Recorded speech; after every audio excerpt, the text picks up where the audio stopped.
Requirements of legal capacity for Taiwan and Filipino couple. This year lang po to. Kumuha kami mag-asawa. Share ko lang po sa lahat ng nagtatanong. Una, need nyo pong pumunta talaga sa TECO. Dito po sa RCBC Plaza, located po ito sa Makati. Ang TECO po ay nasa 41 floor. May mga form po silang ibibigay sa inyo. Pero pwede po kayong mag-download. I-share ko po sa inyo ang link. Ito po yung link, pwede po nyong i-copy, pwede po nyong i-download sa bahay at pwede po kayong makapag-fill up. Number 1, application form. Bibigay po to ng TECO. Need nyo pong fill upan to. Huwag nyo pong kalimutan ang signature at date. Pwede pong i-print out po itong form na to. Number 2, 2x2 photos of both applicants. Number 3, Taiwanese requirements list. Una, Taiwanese passports, photocopy of bio page and stamp pages.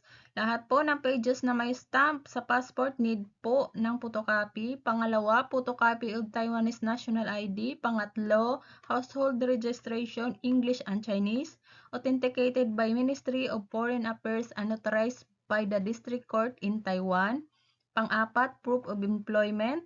Panglima, labor insurance from the Ministry of Labor of Taiwan, not e-version.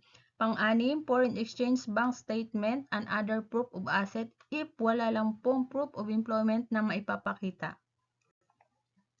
Number 4, Filipina requirements list.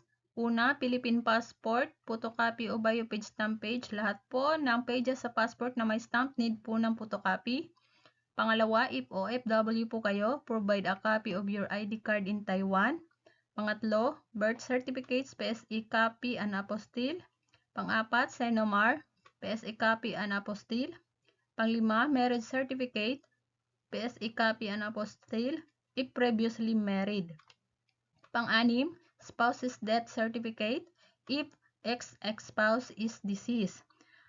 Pang-pito, birth certificates of all children, PSE copy and apostille. Number 5, questionnaire. Ibibigay po to ng TECO sa inyo. Pwede po kayo mag-download at i-print out ito sa bahay. Number 6, personal information form. Ibibigay din po to ng TECO sa inyo at pwede po kayo mag-print out nito. Number 7, relationship proof. Ito po yung picture nyo as a couple. I-print nyo po ito at idikit nyo sa A4 na bond paper at least 12 to 20 photos. Number 8, photocopy of Filipino spouse document. Legal capacity processing fee, mababayaran nyo po sa TECO 800 pesos. Open lang po sila sa Monday to Friday. Paalala lang po, application time 9 AM to 11 AM. Morning lang po yan. More on releasing lang po sila sa afternoon, 1 PM to 4 PM.